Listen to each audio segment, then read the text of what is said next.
of voting that offered no real alternatives. While there were some protests, he used his victory speech to declare Russia is united behind him. NBC's chief international correspondent Keir Simmons is in Moscow for us once again. He was actually at that news conference. He questioned Putin directly. Keir, good morning to you. Craig, good morning to you. Late last night, President Putin responding to a question from NBC News, describing the death of his opponent Alexei Navalny as, quote, an unfortunate incident, speaking after Russian officials say he won the election with 87% of the vote, a result criticized by Western leaders as undemocratic.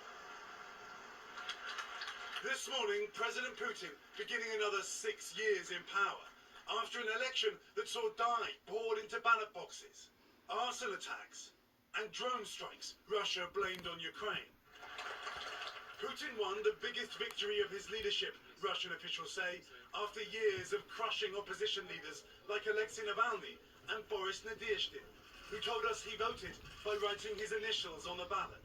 NBC News was the first international news organization to question the Russian leader after the election. Mr. President, journalist Evan Gershkovich spent this election in prison. Boris Nadezhdin, who opposes your war in Ukraine, wasn't allowed to stand against you. And Alexei Navalny died in one of your prisons during your campaign. Mr. President, is this what you call democracy? Это жизнь. That's life, Putin said. And in his answer suggested he had agreed to release Navalny on the condition he never returned to Russia. Days later, his outspoken opponent was dead, Putin said. His widow, Yulia, joined a protest in Berlin Sunday as Russians demonstrated at polling stations by simply standing in line. There could be no any negotiations and nothing with Mr. Putin because he's a killer, he's a gangster. The Kremlin spokesman rejecting criticism of the election.